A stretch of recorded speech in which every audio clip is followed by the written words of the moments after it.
जय राधा माधव कुंज विहारी तप्त कांचन गौरांगी राधे वृंदावनेश्वरी वृषभानुसुते देवी प्रणमामि हरिप्रिये। जय श्री कृष्ण चैतन्य प्रभु नित्यानंद श्री अद्वैता गदाधर श्रीवासादि गौर भक्त वृंद। हरे कृष्णा कृष्णा हरे हरे, हरे राम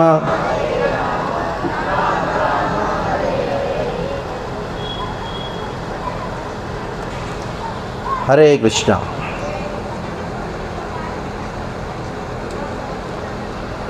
तो कल हमने चर्चा किया किस प्रकार हिरण्यकशिपु ने ब्रह्मा जी से वरदान प्राप्त किया था। हिरण्यकशिपु ने ब्रह्मा जी से क्या वरदान प्राप्त किया, किसी को याद है? सबसे पहला क्या वरदान था? सबसे पहला क्या था? मैं ब्रह्मा जी आपके द्वारा किया गया जो सृष्टि है उस सृष्टि के अंतर्गत मैं किसी से भी नहीं मरूंगा, मुझे ऐसा आशीर्वाद दीजिए। मैं आपके किसी भी कोई भी सृष्टि हो आपके द्वारा, उस सृष्टि के द्वारा मैं नहीं मरूंगा। क्यों? हिरण्यकशिपु सोच रहा था कि मैं कभी मरूं नहीं, अजरा अमरम, अजर रहूं, अमर रहूं, लेकिन वो कभी संभव नहीं है। अजरता और अमरता जो है कभी संभव नहीं है। जो इसके लिए जो प्रयास करता है, अजरता को प्राप्त करने के लिए प्रयास करता है, जो अमरता को प्राप्त करने के लिए प्रयास करता है, इस शरीर के साथ में, इस भौतिक जगत में वो सबसे बड़ा मूर्ख माना गया है। जैसे आजकल हम देखते हैं ना, थोड़ा सा बुढ़ापा आया और बाल क्या होते हैं? हाँ, सफ़ेद होते हैं। नहीं, मैं बूढ़ा नहीं होना चाहता हूँ, इससे क्या करते हैं? रंग लगाते हैं। वो कौन है? वो हिरण्यकशिपु है। जो सोचता है नहीं मैं मरूंगा नहीं। ये शरीर है तो मृत्यु तो स्वाभाविक तरीके से होना ही है। मृत्यु जो है वो आएगा ही। आप कितना भी प्रयास करो, मृत्यु आपको छोड़ेगी नहीं। क्यों? क्योंकि ये शरीर का स्वभाव है। ये शरीर ऐसा बना है ताकि हमको मरना ही पड़ेगा। मृत्यु जो है उसको हमको स्वीकार करना ही पड़ेगा। लेकिन हिरण्यकशिपु सोच रहा था नहीं, मैं ऐसा तपस्या करूंगा और ब्रह्मा जी को मैं उनको प्रसन्न करूंगा। तो हिरण्यकशिपु ने ब्रह्मा जी को प्रसन्न कर लिया। ब्रह्मा जी प्रकट होके हिरण्यकशिपु कहने लगे, हे हिरण्यकशिपु, देखो तुमने इतना अच्छा तपस्या किया है, अभी तुमको क्या वरदान चाहिए मांगो। तुमने मुझे प्रसन्न कर लिया है, मुझे स्तुति किया है। तब पहला इधर ब्रह्मा जी कहते हैं, ब्रह्मा जी को हिरण्यकशिपु कहता है कि आप अगर सच में यदि दास्यति, अगर आप मुझे वरदान देना चाहते हो, वरदोत्तमा, वरदान देने में आप सर्वोत्तम हो। भूतेभ्यो त्वद्विशिष्टेभ्यो मृत्युर्मा भूत प्रभु, मा भूत प्रभु। आपके द्वारा किया गया सृष्टि जो है उसके द्वारा मेरा मृत्यु नहीं होना चाहिए, पहला। दूसरा क्या है? नांतर बहिर, ना घर के अंदर ना घर के बाहर, ये दूसरा है। तीसरा क्या है? हाँ, ना दीवान नक्तम, ना दिन को होना चाहिए मृत्यु, ना मेरा मृत्यु रात को होना चाहिए। ना भूमौ, ना अंबरे, ना भूमि पे, नीचे की जो 7 लोक है उस पर मेरा मृत्यु नहीं होना चाहिए। ना अंबरे आकाश में नहीं होना चाहिए मेरा मृत्यु। और मृत्यु मेरा पुनः और नरो ना मृगई, ना नर से होना चाहिए ना मेरा क्या होना चाहिए, मृग से होना चाहिए। और उन्होंने और याचना किया। मैं सोचा कि ये विष्णु जो है ना वो उसका एक चक्र है सुना, उस चक्र के द्वारा भी मेरा मृत्यु नहीं होना चाहिए। और इतना ही नहीं, जो जिसका प्राण है उसके द्वारा भी नहीं होना चाहिए, जिसके पास प्राण नहीं है उनके द्वारा भी नहीं होना चाहिए। और सुर असुर से भी नहीं होना चाहिए। उरगई ही अनेकों अनेकों बड़े सर्पों से नहीं होना चाहिए, क्योंकि कहीं भगवान नहीं तो भगवान का जो शैया है ना अनंत देव आके मुझे मार देवे। कहा कभी मेरा मृत्यु तो नहीं होने वाला, लेकिन मुझे क्या चाहिए, अप्रतिद्वंद्वत्वम युद्धे, युद्ध में मेरा प्रतिद्वंद्वी कोई होना नहीं चाहिए। और एकपत्यम च देहिनाम, मुझे ऐसा राज्य चाहिए ताकि मेरा एक ही राजा रहूं और कोई राजा ना रहे। और सर्वेषां लोकपालानां महिमानं यथात्म्यम, सर्वेषां लोकपालानां, जितने भी बड़े बड़े राजा है, जो भी है, जितनी भी शक्ति है, योग ऐश्वर्य बल, सब कुछ मेरे पास होना चाहिए। और जैसे हिरण्यकशिपु को ये बल प्राप्त हुआ, जो ब्रह्मा जी ने वरदान दिया, हाँ तथास्तु सब हो जाए, तो हिरण्यकशिपु इतना बल में मदमत होकर क्या करने लगा, वो इतना त्रास देने लगा हर जगह जाके। खास करके हिरण्यकशिपु सबसे पहला किसको मारा, गायों को मारा। हिरण्यकशिपु सबसे पहला क्या किया, ब्राह्मण जहाँ जहाँ यज्ञ करते थे उसको समाप्त कर दिया और इंद्र की राज्य को प्राप्त कर लिया। और सीधा जितने भी हमारे प्रकृति के नियम है उसको उल्टा कर दिया। जो पाप करता है उसको अच्छा परिणाम प्राप्त होता है, जिसको पुण्य करता है उसको बुरा परिणाम। और उन्होंने कहा सारे देवता लोग जाओ, मैं जो बोलूँगा वो होना चाहिए। डिक्टेटर बन गया, पूरा तहस नहस कर दिया पूरा प्रकृति को। तब सारे देवता लोग बेचारे रोते रोते गए। क्या करें, जहाँ जहाँ हैं सभी लोग प्रणाम करके भगवान से प्रार्थना करने लगे, हे प्रभु हम आपके शरण में आए हैं, अभी आप ही हमारा रक्षा करो। तब भगवान का एक आकाशवाणी आई। तो आकाशवाणी में भगवान ने क्या कहा, आप चिंता मत करो, इसका दौरात्म्य जो है, उसका दुष्टता जो है वो मैं जानता हूँ। इतना बड़ा दुष्ट है ये, जब खास करके वो अपना ही पुत्र को मारेगा। अपना ही पुत्र प्रहलाद, कौन है प्रहलाद, वो महात्मने महात्मा है, मेरा महान भक्त है। ऐसे प्रहलाद को जब वो कष्ट देगा तब मैं स्वयं प्रकट होकर उसको मारूंगा। कल आपको मैंने बात कहा था, आपको याद है, जो 7 चीज़ों से द्वेष करता है उसके विषय में भगवान कहते हैं, जो भी इन 7 चीज़ों से द्वेष करता है उसको उसका नाश निश्चित रूप में होगा, जल्दी से होने वाला है। कौन है वह 7 चीज़ें, क्या क्या चीज़ें हैं जिनसे द्वेष करने से नाश हो जाता है। पहला कौन सा है, वेदे यथा वेदेषु देवेषु गौषु विप्रेषु साधुषु धर्मः मयि विद्वेषः। जो इन 7 चीज़ों से जो द्वेष करता है वो निश्चित रूप में उसका आसु विनश्यति, उसका जल्दी से जल्दी विनाश हो जाएगा। कल हमने चर्चा किया कि जो गायों से द्वेष करता है उसका नाश निश्चित रूप में होगा। आप बोलोगे प्रभु जी मैं गायों से प्रेम करता हूँ, मैं तो द्वेष नहीं करता हूँ। नहीं, आप गायों से प्रेम नहीं कर रहे हो, द्वेष कर रहे हो। बोले कैसे, मैं तो गौ पूजा करता हूँ। नहीं, भले आप गौ पूजा करते हो, आप क्या कर रहे हो, ये जर्सी गाय का दूध पी रहे हो। उसके द्वारा क्या हो रही है, हमारी जो वास्तविक माँ है, कौन सी माँ, देसी गाय है, उसका दूध बिक नहीं रहा। तो किसान सोचता है कि ये देसी गाय को रखने का क्या फ़ायदा, भेज दो कतलखाना। अभी गाय को कतलखाने में भेजने का कारक कौन है, ग्वाला है? नहीं, मैं हूँ।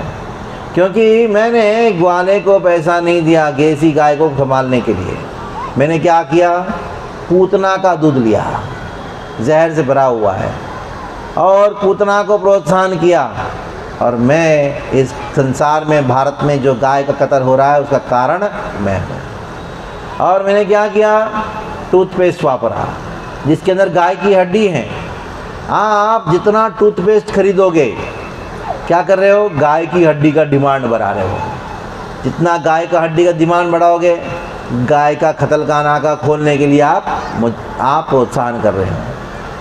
इसलिए मैंने क्या कहा आपको, अगर सच में गाय से प्रेम है, माँ से प्रेम है, गौ माता से प्रेम है, तो क्या करना चाहिए, गाय का दूध ही लेना चाहिए। दूसरा, गोबर से बना हुआ दंत मंजन लेना चाहिए, और गोबर से बना हुआ अंगराग लेना चाहिए, धूप वापरना चाहिए, गाय का ही घी लेना चाहिए। आप बोलोगे बहुत महंगा है। मैंने क्या कहा कल, आपको याद है? किसको याद है? हाँ बोलो। हाँ, महंगा अमृत चाहिए या सस्ता जहर चाहिए? तो आप में से कितने लोग हैं जो महंगा अमृत पीने के लिए तैयार है? तो आपने कल स्टॉल में गए थे कि नहीं? हाँ, बात किया, अपने नाम दर्ज किया दूध के लिए। चलो, जो भी हो। अभी प्रहलाद महाराज के गुणों को गान करते हुए स्वयं भगवान क्या कहते हैं, हाँ, हे प्रभु सुनो, हे देवतागण सुनिए, क्या है, जब ये हिरण्यकशिपु क्या करेगा, निर्वैर्याय प्रशांताय, आपके नोट्स में दिया के देखिएगा, ये 4 अध्याय का 28वां श्लोक है जिसको मैं पढ़ रहा हूँ। ये आपका 3रा पेज में होगा, देखिएगा। निर्वैर्याय प्रशांताय, निर्वैर्याय प्रशांताय स्वसुताय महात्मने प्रहलादाय दादौर्यात् तनयिष्येऽपि वरोर्जितम्। सारे देवता लोगों ने कहा, हे भगवान, अरे आप कहते हो कि हिरण्यकशिपु को मैं मार दूंगा, लेकिन कैसे मारोगे? क्योंकि ब्रह्मा जी ने वरदान दिया उनको। कैसा वरदान दिया, क्या अद्भुत वरदान दिया, देखो, कोई मार ही नहीं सकता उसको, ना दिन को, न रात को, ना आकाश में, ना पृथ्वी पे। हाँ, आपके द्वारा, ब्रह्मा जी के द्वारा सृष्टि किए जीवों के द्वारा नहीं, ना नर, ना मृग से, ना उरग से उनका मृत्यु नहीं होगा करके इतने सारे कंडीशन डाल दिए। उन कंडीशन में कैसे मरेगा? तब ब्रह्मा को, देवताओं को कहते हैं, भगवान वो तुम्हारा जिम्मेदारी नहीं, मेरी जिम्मेदारी है। खास करके निर्वैर्याय, भगवान स्वयं प्रहलाद महाराज को का गुणों को गान करते हैं। क्या कहते हैं? निर्वैर्याय, प्रहलाद महाराज को कोई दुश्मन नहीं है। आपको याद है, मैं दूसरा दिन की चर्चा में आपको कह रहा था, परीक्षित महाराज के 3 प्रश्न थे सुखदेव गोस्वामी को। 7वां स्कंद इसी से प्रारंभ होता है। पहला प्रश्न क्या था, किसी को याद है? समहा प्रिय सुहृद ब्रह्मन, भगवान सबके प्रति समशीलता होना चाहिए, समभाव रखना चाहिए। फिर भी उन्होंने देवताओं को पक्ष लेके असुरों के प्रति पक्षपात क्यों किया? ये पहला प्रश्न है। भगवान सबसे प्रेम करना चाहिए, लेकिन उन्होंने असुरों के साथ द्वेष क्यों किया? सबके साथ उनका मित्रता होना चाहिए। ऐसा कैसे है कि भगवान का दुश्मनी हुआ किसके साथ? असुरों के साथ। इस संसार में आपको कोई मित्र मानता है, कब मानता है? जब आपसे कोई आशा करता है तो आपको मित्र मानता है। भगवान के लिए ऐसा कोई चीज़ तो है नहीं। निःश्रेयसात्मनः, वो संपूर्ण रूप में वो आत्मा राम है। उनको कोई मित्र, किसी को मित्र के रूप में मानने के लिए कोई आवश्यकता तो है नहीं। क्यों आवश्यकता नहीं है? क्योंकि उनको तो पूर्ण तरीके से अपने आप में संतुष्ट है, तो उसके लिए और कोई चीज़ की वस्तु की ज़रूरत नहीं। तो देवताओं के साथ मित्रता क्यों किया? अभी दुश्मनी। भगवान तीनों गुणों से परे हैं। तीनों गुणों से परे होने के नाते, रजोगुण तमोगुण से परे होने के नाते उनका कोई दुश्मन नहीं होना चाहिए। अब देखिए, प्रहलाद महाराज तीनों गुणों से परे हैं, इसके वजह से उनका कोई दुश्मन नहीं है। निर्वैर्याय प्रशांताय, निर्वैर्याय प्रशांताय, प्रशांताय, प्रहलाद महाराज प्रशांत है। अभी देखो ये बच्चे प्रशांत नहीं हैं, अशांत है। अशांत है। क्यों अशांत है? क्योंकि मन में बहुत सारी इच्छाएं, वो खाऊं, वो पीऊं, उसको करूँ, ये करूँ। हमारे अशांति का कारण क्या है? हमारे मन में इच्छाएं हमारे अशांति का कारण है। प्रहलाद महाराज जो हैं, निर्वैर्याय प्रशांताय। देखो ये लड़के कितने अच्छे से बैठे हुए हैं। क्यों बैठे हो बताओ? प्रशांताय, शांत है। हाँ, जो शांत है, ये जिसके मन में कोई इच्छा नहीं है, भौतिक इच्छा नहीं है, वो शांति से बैठ के सुन सकता है। स्वसुताय महात्मने, भगवान श्री कृष्ण स्वयं कह रहे हैं, सारे जगत को कहते हैं। क्या कहते हैं? प्रहलाद महाराज कौन है? महात्मा। महात्मने प्रहलाद यदा धौर्यात। हिरण्यकशिपु जो प्रहलाद महाराज के पिता है, जब प्रहलाद महाराज के ऊपर दुष्टता करेंगे, दौर्यात करेंगे, तब धनैष्ये अपि वरोर्जितम, भले कितना ही बड़ा वरदान प्राप्त किया क्यों ना हो, मैं हिरण्यकशिपु को मार दूंगा।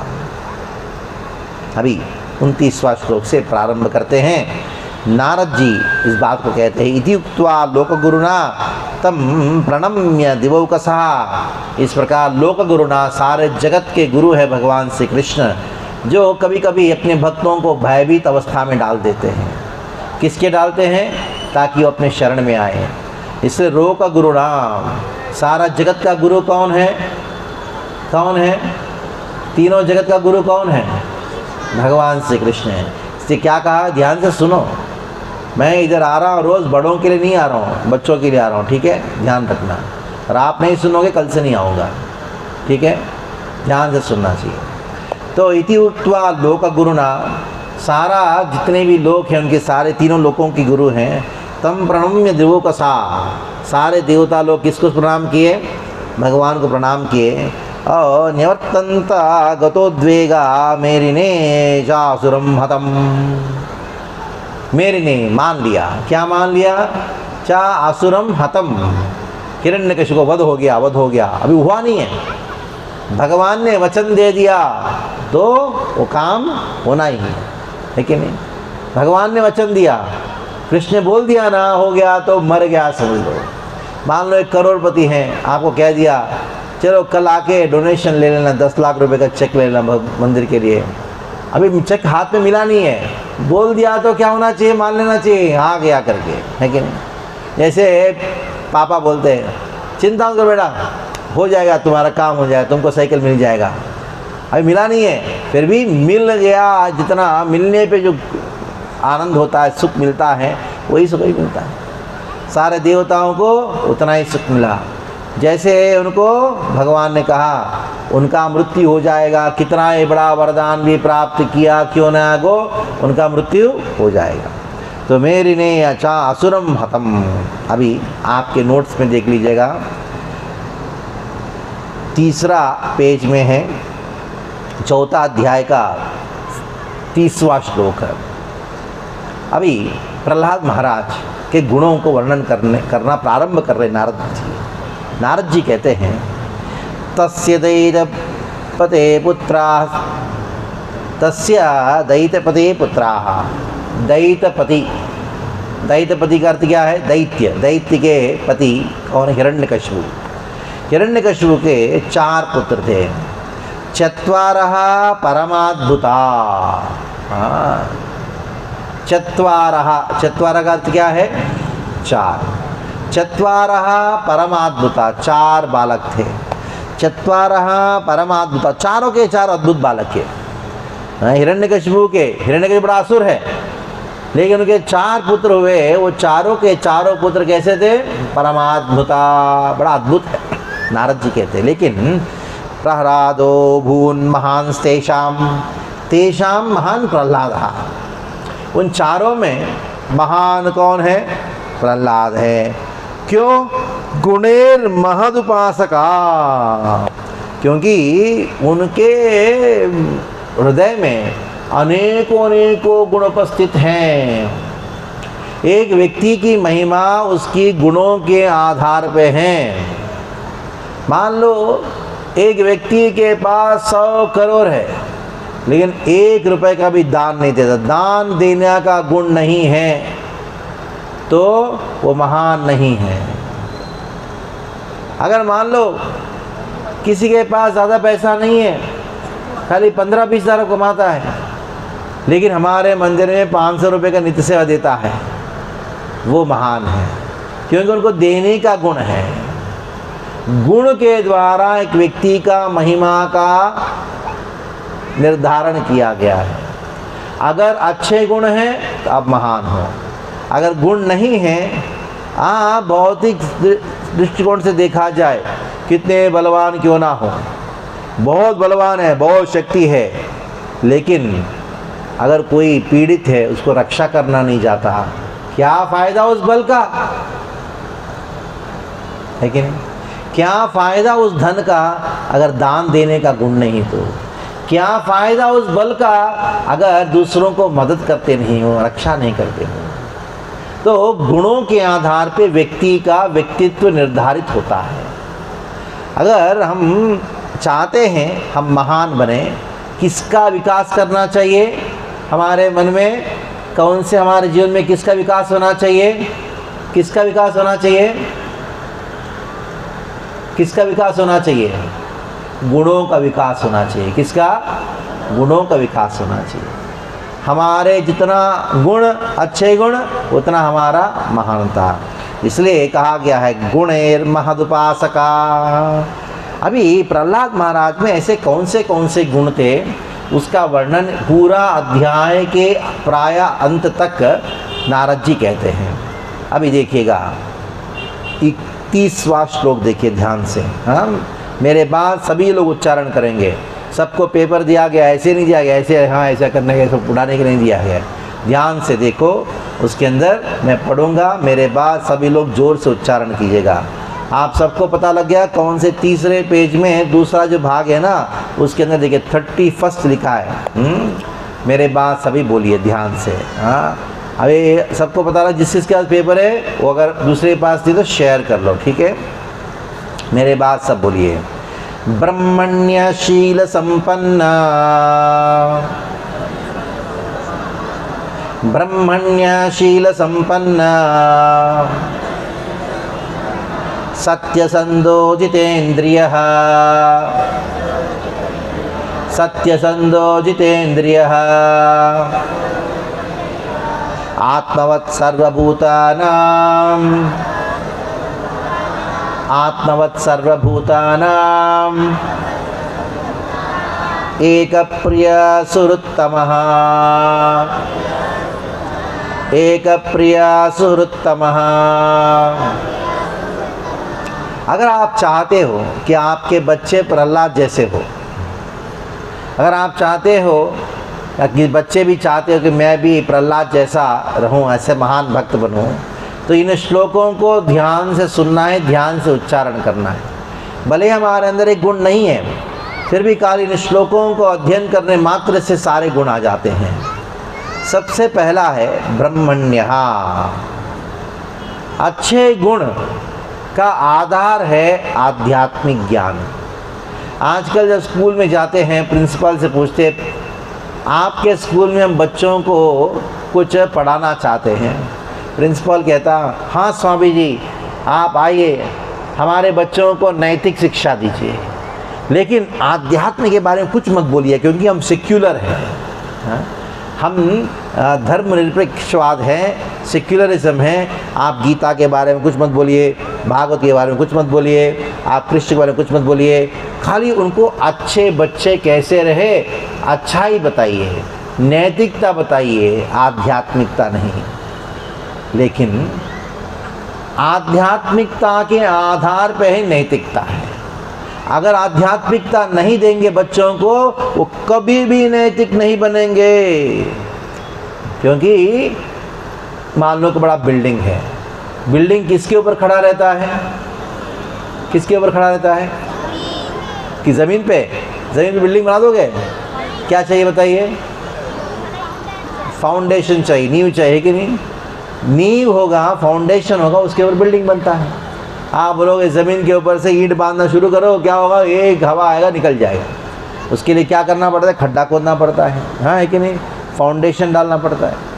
तो हमारे अंदर अच्छा गुण हो, चाहते हो, आप चाहते हो कि आपके परिवार में आपके पति के पास अच्छे गुण हो, पत्नी में अच्छे गुण हो, और चाहते हो कि आपके बच्चे में अच्छे गुण हो, तो वो कैसे आएगा? भगवान श्री कृष्ण के भक्ति के बिना नहीं आएगा।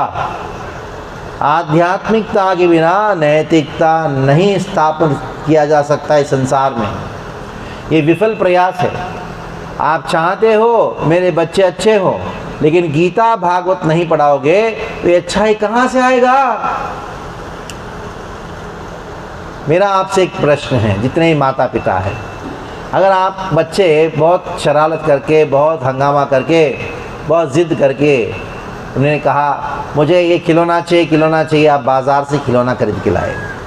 बच्चे के लिए आप कोई उत्सव होता है, दिवाली होता है, अच्छे कपड़े दिए, नए कपड़े दिए, आप अपने बच्चों को अच्छा खाना दिए, सब कुछ दे रहे हो, दुकान से खरीद के दे रहे हो। अब बताओ, ये सिलवास में एक दुकान बताइए जहाँ से आप अच्छे गुणों को खरीद के आप अपने बच्चों को दे सकते हो। ऐसा कोई दुकान है सिलवास में? हाँ है। मतलब कहाँ है? जहाँ बैठे हो। कहाँ बैठे हो आप? हाँ, कहाँ बैठे हो? मंदिर में बैठे हो ना? इस्कॉन मंदिर में बैठे हो ना? कहाँ बैठे हो? इस्कॉन का मंदिर बैठे हो। ये ही एकमात्र दुकान है जहाँ आप अपने बच्चे को, अपनी पत्नी को, अपने पति को, अपने सास ससुर को, अपने मित्रों को, सबको अच्छे गुण खरीद के दे सकते हो। तो आप बोले कितना पैसा देना पड़ेगा? कितना पैसा देना पड़ेगा?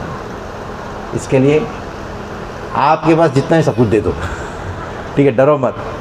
आपके लिए इसके लिए एक श्रद्धा मात्र देना होगा, बैठ के ध्यान से सुनना होगा, बस गुण अपने आप आते हैं।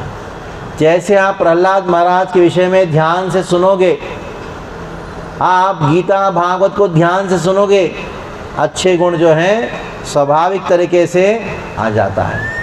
आप बोलोगे कैसे आता है? ये सिस्टम है। शास्त्र में, भागवत में कहा गया है, यस्यास्ति भक्तिर् भगवत्य किंचना सर्वैर गुणैः तत्र समासते सुरा। मान लो आपके घर में 2 BHK फ्लैट है, सब कुछ है, 2 कार है, आपके पास 4 करोड़ का बैंक बैलेंस है, सब कुछ है, लेकिन आपके घर में आपके पति बहुत गुस्सा करते बिना कारण का। सब कुछ है, लेकिन वो दुर्गुण की वजह से क्या होगा? सब कुछ होने पर भी कुछ भी नहीं। आपके पास बड़ा पोजीशन है, पोस्ट है, यश है, सब कुछ है, लेकिन आपके बच्चे जो है महा शैतान है, बात नहीं सुनते, विनम्रता नहीं है, चिड़चिड़ करते रहते हैं। तो क्या फ़ायदा? आपका पूरा घर बर्बाद। इसलिए देना है किसी को, प्राप्त करना है। क्या प्राप्त करने के लिए प्रयास करो? अच्छे गुण प्राप्त करने के लिए प्रयास करो। अगर देना है किसी को, अच्छे गुणों को दो। ये अच्छे गुण गीता भागवत का श्रवण से ही आता है। भागवत का श्रवण के बिना, आध्यात्म के बिना नैतिकता नहीं आती। आप कितना भी लाख प्रयास करो, नैतिकता नहीं हो सकती। अभी पूरा सरकार प्रयास कर रहा है हमारा देश अच्छा हो जाए, और माता पिता भी प्रयास कर रहे हैं हमारे परिवार अच्छा हो जाए, लेकिन गीता भागवत का प्रचार के बिना अच्छा ही नहीं हो सकती। एकमात्र दुकान है पूरा सिलवास में जहां हमको और हमारे परिवार को अच्छे गुण प्राप्त हो सकते हैं। कौन सा दुकान है वो, कहाँ है वो? हाँ, ये इधर जब बैठे हो ना, इधर ही। इसलिए आपको क्या करना चाहिए? आना चाहिए, इधर आके सद्गुणों को प्राप्त करना चाहिए। भक्ति के द्वारा ही सद्गुण प्राप्त होता है। इसलिए सबसे पहला गुण का उल्लेखन जो नारद जी ने कहा प्रहलाद महाराज के अंदर, कौन सा गुण का उल्लेखन किया उन्होंने? कौन सा गुण का? ब्रह्मण्य। इसकी वजह से शील संपन्ना, शीलता। शीलता का अर्थ क्या है?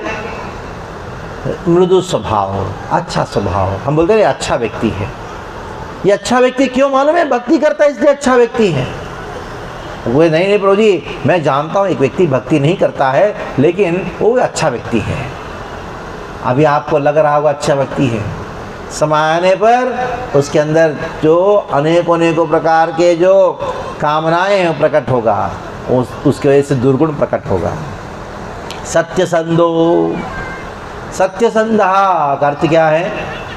जो उन्होंने कहा वचन को सिद्ध करना, जो भी उन्होंने वचन दिया उस वचन के अनुसार कार्य करना, उसको सत्यसंधा कहा गया है। प्रहलाद महाराज कभी झूठ नहीं बोलते थे। आप सच सच बचाओ। हाँ, आपने अपने जीवन में कितने लोगों ने झूठ बोला ना? हाँ, अभी क्योंकि मंदिर में बैठे हो ना, इसलिए सच्चाई निकल गया। हाँ? प्रहलाद महाराज के विषय में सुन रहे हो, इसके वजह से सच्चाई निकल गया। अगर मान लो कई और होते, नहीं नहीं मैं तो कभी झूठ ही नहीं बोलता हूँ, मैं तो बहुत अच्छा व्यक्ति हूँ, अभी दिल खोल के बात बोल रहे, हाँ हमने झूठ बोला है।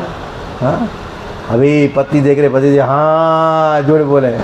हाँ, बच्चे भी देख रहे, पापा झूठ बोला है। झूठ तो बोले, कम से कम अभी सत्य बोल रहे। क्यों मालूम है? क्योंकि मंदिर में बैठे हो, प्रहलाद महाराज को सुना ना, इस वजह से आपके अंदर अच्छे गुण आ गए। हाँ, ये अच्छे गुण कहाँ से आते, क्यों आते हैं? जब आप भागवत श्रवण करोगे तभी अच्छे गुण आएंगे। कभी कभी माता पिता बच्चे को मारते हैं, ये दुष्ट कहीं का, मारो मत। क्या करो उसको? गीता सुनाओ, भागवत सुनाओ। आपने देखा होगा ना, पहले दिन यही बच्चे कैसे थे, तहलका मचा रहे थे, कि नहीं? अभी देखो कैसे बैठे। खाली तीसरा दिन है, खाली मैं 1 घंटा सुना के जा रहा हूँ बस। ये है भागवत का प्रभाव। पहला दिन आपने देखा होगा ना, ऐसा लग रहा था कि भूत प्रेत घूम रहे हैं पंडाल में। अभी वही भूत प्रेत जो है कैसे बैठे देखो। हाँ हाँ, कितना अच्छा आनंद में ले रहे, समझ रहे, आंसर दे रहे। क्यों? कारण क्या है इन सब का? क्योंकि आप अपने बच्चों को इधर बिठाया और भागवत को श्रवण कराया। सत्य संध्यो, अगला शब्द क्या देखिए पेपर में, देखो देखो देखो। हाँ, ऐसे ही नहीं छोड़ता मैं। क्या लिखा है? सत्य संधा। उसके बाद कौन सा शब्द है? वेरी गुड, जितेंद्रिय। हाँ, इसका अर्थ है कि आप सब लोग ऐसे पेपर लेके घूम रहे हो, ये नोट्स है, भागवत के श्लोक है, ठीक है। हाँ, ब्रह्मण्य ब्रह्मण्य शील संपन्ना सत्यसंधा और जितेंद्रिय। आज बताओ जितेंद्रिय शब्द का अर्थ क्या है? जितेंद्रिय, इंद्रियां का अर्थ क्या है? सेंसस, इंद्रियां। बताओ हमारे पास क्या क्या इंद्रियां हैं? कितने इंद्रियां हैं? 5 इंद्रियां। बताओ क्या क्या इंद्रियां, नाम बताओ। आँख, नकान, नाक, जिह्वा और त्वचा, ये 5 इंद्रियां। इसको कहते हैं ज्ञान इंद्रिया। क्या कहते हैं? ये 5 ज्ञान इंद्रियां हैं। इसके ऊपर हमारा नियंत्रण होना चाहिए। जितेंद्र, प्रहलाद महाराज इंद्रियों के ऊपर जीत गए थे। कभी को होता है ना, हम लोग जब पढ़ाई के लिए बैठते हैं, किताब खोलते हैं तो याद आता है, क्या याद आता है? मोबाइल याद आता है, थोड़ा एक गेम खेल लेता, मन उधर जाता है। यानी हमारा इंद्रियां नियंत्रण में नहीं है। लेकिन प्रहलाद महाराज के 5 इंद्रियां और कर्म इंद्रिया भी पूर्ण तरीके से नियंत्रण में था। आत्मवत् सर्वभूतानाम, आत्मवत् सर्वभूतानाम, आप बताओ इसका अर्थ क्या है? आत्मवत् सर्वभूतानाम, इसके 2 अर्थ हैं। पहला अर्थ बताता हूँ। जैसे आप किसी के घर में जाओगे, आप क्या आशा करते बताओ? मेरा स्वागत हो, मेरे साथ अच्छा व्यवहार हो, है कि नहीं? हाँ? सब लोग आशा करते हैं कि नहीं? वैसे ही जो आप आशा करते हो दूसरों से, वही आशा को आप पूरा करो। आत्मवत् सर्वभूतानाम, आप जो चाहते हो कि दूसरा मेरे से व्यवहार करे, ऐसे ही आप दूसरों से व्यवहार करो, भले वो दूसरा आपसे व्यवहार करे ना करे। आप चाहते हो कि आपका निंदा कोई नहीं करे, चाहते हो ना? हाँ, तो आपको क्या होना चाहिए? आप किसी का निंदा मत करो। आप चाहते हो कि लोग आपसे अच्छे बात करें, तो आपको क्या करना चाहिए? आपको अच्छे बात करना चाहिए। तो प्रहलाद महाराज वो दूसरों से ऐसा व्यवहार करते थे जिस प्रकार वो आप चाहते हो कि दूसरा आपसे व्यवहार करे। इसका आत्मवत् सर्वभूतानाम। और दूसरा और एक अर्थ है कि आत्मवत् सर्वभूतानाम, सारे जीवों के हृदय में कौन बैठा हो बताइए? भगवान बैठे हैं, परमात्मा। तो हम अगर भगवान से प्रेम करते हैं तो किससे प्रेम करना चाहिए? सबसे प्रेम करना चाहिए। तो प्रहलाद महाराज सबसे प्रेम करते थे। आत्मवत् सर्वभूतानाम एक प्रियः सुहृत्तमः, एक प्रियः सुहृत्तमः। तो इसलिए प्रहलाद महाराज जो है सबके मित्र हैं, सबसे प्रेम करते हैं, इसलिए प्रहलाद महाराज सबके मित्र हैं।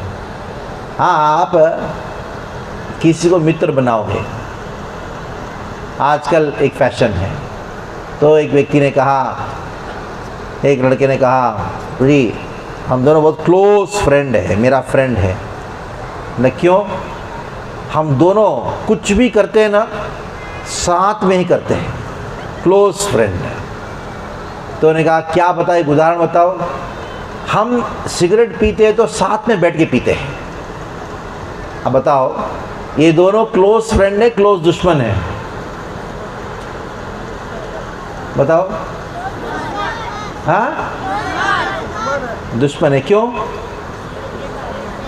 अगर फ्रेंड है तो क्या बोलना चाहिए उसको? सिगरेट मत पी बोलना चाहिए। हाँ, उसको क्या बोलना चाहिए? सिगरेट मत पी बोलना चाहिए। जो सिगरेट पी रहा है उसको मालूम है सिगरेट के ऊपर क्या, पैकेट के ऊपर क्या लिखा है? हाँ हाँ, अरे आप तो पैकेट देखिए लगता है उसके तो सिगरेट पैकेट के ऊपर क्या लिखा है? पीने से कैंसर होता है। अभी वो पैकेट सामने है, ये दोनों फूंक रहे हैं, तो इसका अर्थ क्या है? ये चाहता है कि जल्दी मरे, वो चाहता है जल्दी मरे ये चाहता है इसको कैंसर हो जाए, ये चाहता है इसको कैंसर हो जाए। इसका अर्थ क्या है? दोनों मित्र हैं, दुश्मन है? दो मित्र साथ में दारू पी सकते हैं क्या? दो मित्र साथ में पिक्चर देखने जा सकते हैं क्या? जा सकते हैं टाइम पास करने? इसका भी टाइम बर्बाद, उसका भी टाइम बर्बाद। या क्या चाहता है कि इसका भी टाइम बर्बाद हो जाए, मेरा भी टाइम बर्बाद हो जाए। तो प्रहलाद महाराज सबसे प्रेम करते इसलिए सबके मित्र हैं। एक प्रिया सुहृत्तमः दासवत् सन्नतांग्रैहि पितृवत् दीनवत्सला वात्रवत् सदृशे स्निग्धो। ये तीनों का मैं एक आपको सुनाता हूँ। हमारे जीवन में, हर व्यक्ति के जीवन में 3 प्रकार के लोगों के साथ संपर्क होता है। एक जो हमसे बड़े हैं, है कि नहीं? दूसरे जो हमसे छोटे हैं, तीसरे जो हमारे बराबर, जो हमारे समान हैं। पहले कौन से हैं? बड़े हैं। जो दूसरे और तीसरे? अच्छा, ये बताओ आपके पिताजी के कोई बड़े हैं कि नहीं? है ना? आपके पिताजी छोटे भी हैं, आपके पिताजी के समान भी हैं। आपके कोई बड़े हैं कि नहीं? आपके छोटे हैं कि नहीं? आपके समान। तो 3 प्रकार के लोगों के साथ हमारा संबंध होता है। प्रहलाद महाराज कैसे व्यवहार करते हैं वो जानिएगा। जो हमसे बड़े हैं, प्रहलाद महाराज उनसे जो बड़े होते थे उनको क्या करते थे? आदर देते थे। क्या है? आदर ऊपर की ओर बहता है। प्रहलाद महाराज के जो छोटे थे उनके प्रति दया और प्रेम करते थे। क्या करते थे? जो हमसे बड़े हैं उनसे क्या करना चाहिए? उनको, जो हमसे छोटे हैं उनको क्या करना चाहिए? दया और प्रेम दिखाना चाहिए। जो हमारे समान हैं उनके साथ मित्रता दिखाना चाहिए। जो हमारे समान हैं उनके साथ क्या है? मित्रता। जो ये 3 चीज़ याद कर लेता है, अगर हमसे बड़े तुरंत प्रणाम करो। अब बताओ, जितने बच्चे बैठे हैं आप में से कितने लोग हैं, कितने बच्चे हैं जो रोज़ माता पिता को प्रणाम करते हैं? 3, 1 2 3 करते हो? पक्का रोज़ करते हो जाके? ऐसा नहीं, ऐसा प्रणाम नहीं, झुक के जैसे भगवान के सामने आके प्रणाम करते हो ऐसा करते हो? हाँ, भले 3 ही लोग करते, 4 लोग करते। तो अभी आज से हमारे माता पिता को क्या करेंगे? प्रणाम करेंगे। सुबह उठ के तुरंत जाके सबसे पहले क्या करना चाहिए? और आपकी माता पिता को क्या करना चाहिए? उनकी माता पिता को प्रणाम करना चाहिए, गुरुजनों को प्रणाम करना चाहिए। जो हमसे बड़े हैं उनको क्या करो? प्रणाम करो, आदर दो। ये आदर देने के लिए आपको कुछ खर्चा लगता है क्या? लेकिन उसका फायदा कितना मालूम है? आप करोड़ों रुपए देने के बाद भी जो प्राप्त नहीं कर सकते हो, आदर देने से प्राप्त कर सकते हो बिना खर्चे का। क्या मालूम है वो? क्या है वो? Very good. किसने कहा? खड़े हो जाओ, थोड़ा जोर से बोलना। Very good. नाम क्या है तुम्हारी? ध्यान से सुन रही ना? माता पिता घबरा जाएंगे, अरे इसको कैसे आता है, ये सब इतने बड़ी हो क्या? क्योंकि भागवत सुनने का प्रभाव है। हाँ, आप सोचोगे अरे ये तो बच्चे हैं, इनके लिए क्या है? प्रहलाद महाराज ही बच्चा ही था ना। हाँ, वो भी समझा कि नहीं? फिर बड़े लोगों का दिमाग सड़ा हुआ रहता है, उनको जो समझ में नहीं आता ना बच्चों को समझ में आ जाता है। हाँ? तो ऐसा कौन सा चीज़ है, आप ऐसा कौन सा दुकान है? मैं दुकानदार के पास जाकर कहा मैं 1 करोड़ रुपये देता हूँ, आशीर्वाद दो।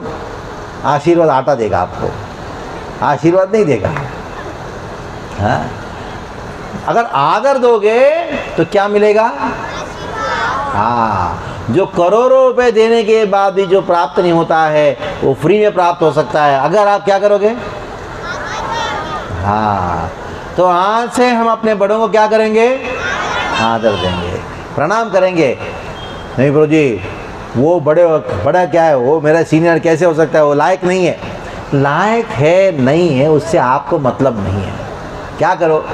उनको आदर दो। जो भी उम्र में बड़े हैं, ज्ञान में बड़े हैं, पदवी में बड़े हैं, हाँ, शक्ति में बड़े हैं, किसी भी तरीके से बड़े हैं, हाँ, उनको क्या करो? आदर दो। और जैसे आदर दोगे आपको क्या प्राप्त होगा? आशीर्वाद। मान लो कि आपसे जो छोटे हैं, आपसे छोटे, उनको क्या देना चाहिए? प्रेम और दया।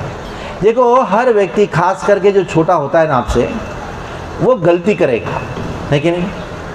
गलती करना जो है वो हर एक व्यक्ति का स्वभाव है, लेकिन खास करके छोटे बच्चों का, छोटे लोगों का स्वभाव होता है गलती। कोई मान लो कि बड़ा कंपनी है, एक नौकर है, छोटा है, गलतियां करता है। तो गलतियां करता है तो क्या करना चाहिए उसको? हाँ, क्षमा कर देना चाहिए, उनसे प्रेम करना चाहिए, उनको दया दिखाना चाहिए। हाँ, जैसे परसों एक लड़की अपनी छोटे भाई को धाड़ धाड़ धाड़ मार रही थी। हाँ, वो है कि अभी नहीं लगता? अच्छा हुआ। तो वो अपने छोटे बच्चे को ऐसे मार, गलती किया तो मारा, लेकिन जब हम गलती करते हैं हम सोचते हैं कि मुझे कोई माफ़ कर दे, मुझे माफ़ कर दे। अगर आपने किसी को क्षमा नहीं किया तो क्षमा प्राप्त करने का, दया प्राप्त करने का अधिकारी हो नहीं। जो आप दोगे वही आप प्राप्त करोगे। अगर आदर दोगे तो क्या मिलेगा? अगर आप क्षमा करोगे तो क्षमा मिलेगा। आप सोचोगे मेरी गलतियों को सब माफ़ कर देना चाहिए, दूसरा कोई गलती करता मैंने गुस्सा करो, मारोगे, क्या है? कहाँ का न्याय बताओ? ये मूर्खता है करनी। तो प्रहलाद महाराज ने सबको सिखाया। क्या सिखाया? ऊपर के जो है क्या बहना चाहिए, नीचे क्या बहना चाहिए, और समान क्या बहना चाहिए? तो मित्रता। आपका मित्र है तो शेयर करो। मान लो आपके पास कुछ मिलता है, तुरंत क्या मन में आना चाहिए? मेरे मित्र को दूं। हाँ, देने की भाव में शेयर करो। हाँ, जो भी हैं सब कुछ शेयर करो, मित्रता है। तो आपके जीवन हमेशा सुखी रहेगा। सब लोग आपसे प्रेम करेंगे। आदर दोगे, प्रेम दोगे, मित्रता दोगे, देना सीखो तो बहुत मिलेगा। अगर लेते रहोगे, कितना लेगे बताओ? कितना संभालोगे? 2 हाथ में कितना आम पकड़ोगे बताओ? 2 आम। कोई हो सकता है कि लोभी व्यक्ति ऐसा पकड़ेगा 10 आम पकड़ सकता है, ठीक है, और ज़्यादा नहीं। अगर जैसे मिलता है दूसरों को दोगे तो कितना आएगा आपके पास? जितना दोगे उतना आएगा। हाँ, अगर मान लो मैंने इधर 1000 आम रखा ना, कि चलो आप लोग आओ, जितना आम चाहे उतना लेके जाओ, तो एक बच्चा आया और चाहिए और चाहिए, 10 आम दिया। बाद में और एक राम नीचे गया, बस काफ़ी चले जाएगा। एक बच्चा आया, थोड़ी दीजिए ना, 2 आम लिया और जाके बीचे बांट के आया, और 2 आम लिया, बीचे बांट के आया। कितना आम मिलता है उसको बताओ? अनलिमिटेड, जितना अच्छा है उतना। हाँ, क्यों? उसने बांटा, उससे दिया, इसकी वजह से उसको मिला है कि नहीं? जो देता है उसको मिलता है, जो आदर देता है उसको आदर मिलता है। हाँ? जो धन देता है उसको धन मिलता है। जो इकट्ठा करके रखता है उसका मृत्यु होता है, बाद में उनके लड़के लोग आके झगड़ा करते रहेंगे, मेरा प्रॉपर्टी है, मेरा ये है, मेरा इतना है कि नहीं? वैसे ही होता है। हाँ? सबने देखा है, अनुभव क्या है। तो इतने साल हो गए, मैंने बहुत सारे परिवार को जानता हूँ, बहुत अमीर हैं, और जब उनका मृत्यु हुआ उनके लड़के लोग जो है कुत्ते बिल्ली जैसा कोर्ट में आके लड़ाई करने लगे संपत्ति के लिए। मैं सोचा देखो क्या स्थिति हो गई उस संपत्ति का। बेचारा इतना मेहनत करके कमा के रखा, वही जो है उसी परिवार का क्लेश का कारण बना। क्यों मालूम है? उसने देना नहीं सीखा। अगर दिया होता तो बच्चे भी देना सीखते और बहुत सारा चीज़ मिलता। बहुत सारी कंपनियां बंद हो गई, बड़े बड़े कंपनियां बंद हो गई, क्योंकि भाई ने झगड़ा किया, ताला लग गया। करोड़ों अरबों रुपए जो कोर्ट में पड़ा हुआ है संपत्ति, झगड़ा की वजह से।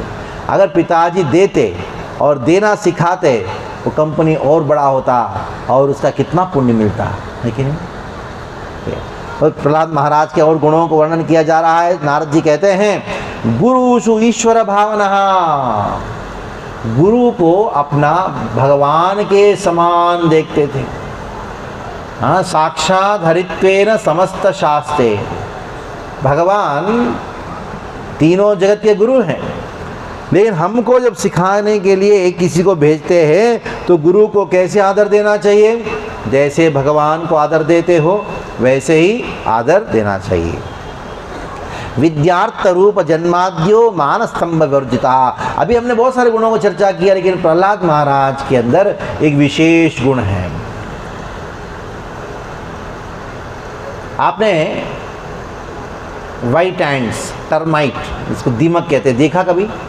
हाँ, कहाँ देखा? कहाँ से उत्पन्न होता है बोलो? वो लकड़ी से उत्पन्न होता है। और क्या करता है वो? लकड़ी को खा जाता है। लकड़ी से उत्पन्न होता है और क्या करता है वो? लकड़ी को खा जाता है। ये एक ऐसा गुण है जो दीमक के समान है, व्हाइट एंड के समान है। हाँ, क्या है वो? अहंकार। क्या है? अब बताओ अहंकार कहाँ से उत्पन्न होता है? अहंकार अच्छे गुणों से उत्पन्न होता है। जैसे दीमक कहाँ से उत्पन्न होता है? बताओ। और क्या करता है दीमक? अभी बताओ, अहंकार कहां से उत्पन्न होता है? अहंकार कहां से उत्पन्न होता है बताओ? अच्छे गुणों से उत्पन्न होता है। मैं धनी हूं, मैं सुंदर हूं, जानते हो मैं बड़ा विद्वान हूं, जानते हो मैं ये हूं। सुंदर होना, धनी होना, ये सब अच्छे गुण हैं। अहंकार कहां से उत्पन्न हुआ? अच्छे गुणों से उत्पन्न होता है। और क्या करता है? वेरी गुड, खड़े हो जाओ, थोड़ा घूम जाओ, ऐसा घूमो, सबको बोलो, जोर से बोलो। अहंकार कहां से उत्पन्न होता है?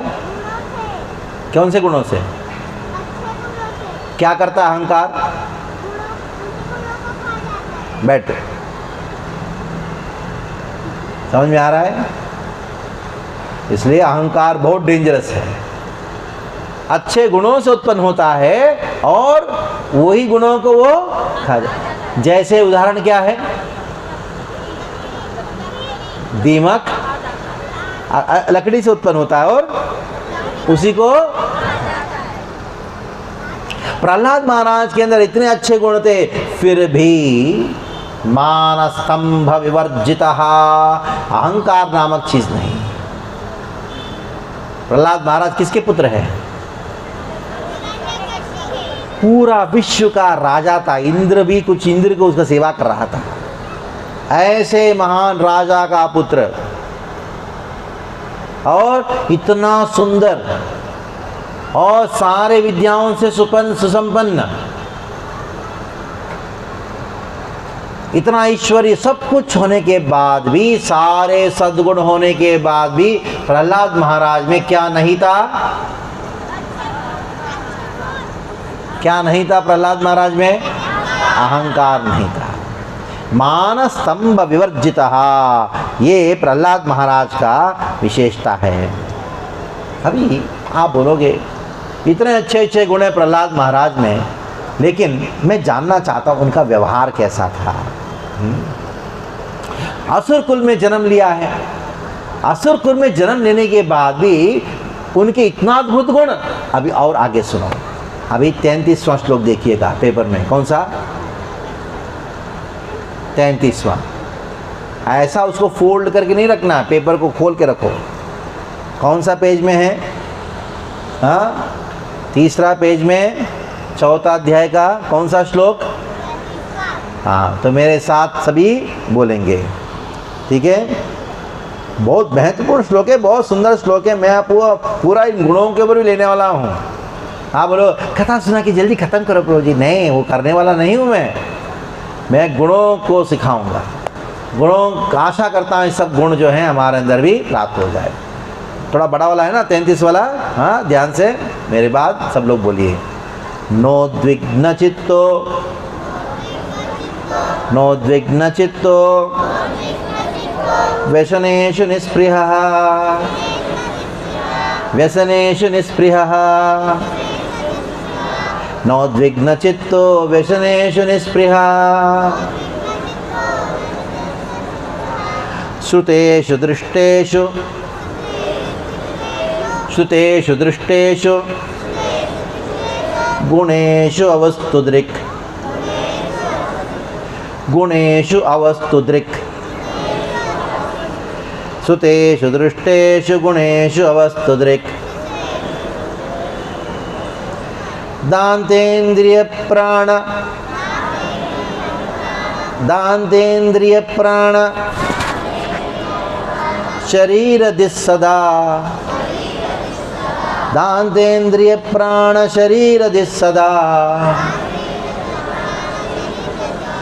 प्रशांत कामो, प्रशांत कामो रहितासुरोसुरा, रहितासुरोसुरा, प्रशांत कामो रहितासुरोसुरा।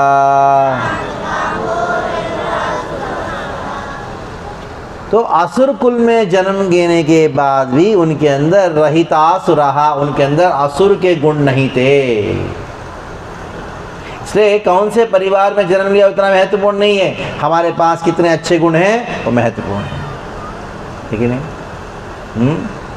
नोद्विग्न चित्तः व्यसनेषु निस्पृहः, न उद्विग्न चित्तः व्यसनेषु निस्पृहः। चित्त मतलब मन, उद्विग्नता नहीं थी। बहुत कष्ट आने पर भी प्रहलाद महाराज एकदम शांत थे। हिरण्यकश्यप के पिताजी ने प्रहलाद महाराज को कितना कष्ट दिया, कौन बता सकता है क्या कष्ट दिया था? क्या क्या किया हिरण्यकश्यप ने प्रहलाद महाराज को? हाथी के नीचे डाल दिया था, बाद में किसके अंदर डाला? आग में डाला कि नहीं? किसके साथ भेजा था आग में? हाँ, होलिका के साथ में भेजा था ना। हाँ, होलिका को क्या आशीर्वाद था? अग्नि में जाएगी फिर भी वो जलेगी नहीं। तो हिरण्यकश्यप ने सोचा प्रहलाद महाराज को होलिका अग्नि में लेके जाएगी और बैठेगी उधर, वो नहीं जलेगी और प्रहलाद महाराज जल जाएंगे। लेकिन अभी होलिका लेके गई, क्या हुआ? क्यों जल गए? उनको तो आशीर्वाद था ना होलिका को, क्यों जल गई बताइए? थोड़ा दिमाग लगाओ। हाँ हाँ बताओ बताओ, हाँ हाँ बराबर है, बोल दो। वेरी गुड, थोड़ा खड़े हो जाओ, बताओ सबको बोलो।